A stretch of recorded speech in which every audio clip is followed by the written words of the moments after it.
ಇದೇ ತಿಂಗಳು 23ರಿಂದ preparatory exam ಇದೆ. ಹೌದು. ಎಲ್ಲ ಎಕ್ಸಾಮು ಮಾರ್ನಿಂಗ್ ಟೈಮ್ ಇದೆ. ಹೌದು. ಸೈನ್ಸ್ ಮಾತ್ರ ಶುಕ್ರವಾರನ ಕಾರಣಕ್ಕೆ ಮಧ್ಯಾಹ್ನ ಇಟ್ಟಿದ್ದಾರೆ ಅನ್ನೋದು ಹಿಂದೂ ಸಂಘಟನೆಗಳ. ನೀವು ಅದನ್ನು ಅಷ್ಟೇ ನಾನು ಹೇಳ್ತಾ ಇದ್ದೀನಿ, ಎಲ್ಲದನ್ನೂ ಜೋಡಣೆ ಮಾಡೋದಿದೆಯಲ್ಲ ಈ ಬಿ ಜೆ ಪಿಯವರು.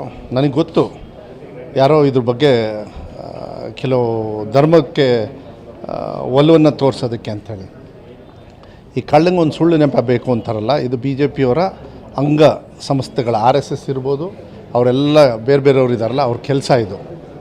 ಅವತ್ತು PUC ಎಕ್ಸಾಮ್ ಸ್ಟಾರ್ಟ್ ಆಗ್ತದೆ 1ನೇ ತಾರೀಕು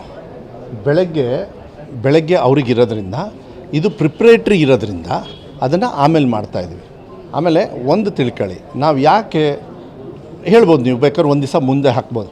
ಒಂದು ದಿವಸ ಮುಂದೆ ಹಾಕಿದರೆ ನಮಗೇನಾಗ್ತದೆ, 3 ಎಕ್ಸಾಮ್ ಮಾಡ್ತಾಯಿದ್ದೀವಿ ಮಕ್ಕಳಿಗೆ ಸಹಾಯ ಆಗಲಿ ಅಂಥೇಳಿ.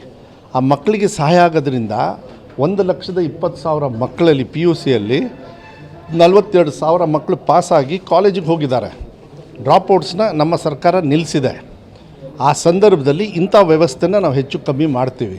ಅದನ್ನು ಹೋಗಿ ಇದಕ್ಕೆ ಪೋಣಿಸ್ತಕ್ಕಂಥ ದುರುದ್ದೇಶ ಏನಿದೆಯಲ್ಲ, ಇಲ್ಲಾಂದರೆ ದುರುದ್ದ ಥಿಂಕಿಂಗ್ ಏನಿದೆಯಲ್ಲ, ಅದು ಇವ್ರಿಗೆ ಮಾತ್ರ ಸಾಧ್ಯ. ಅದಕ್ಕೆ ನಾನು ಹೇಳೋದನ್ನ ಇದೆಲ್ಲ ಬಿಟ್ಬಿಡ್ರಿ, ನೀವೇನಾರು ಅಭಿವೃದ್ಧಿ ಕೆಲಸ ಮಾಡಿರೋದು ಮಾತ್ರ ಹೇಳ್ರಿ.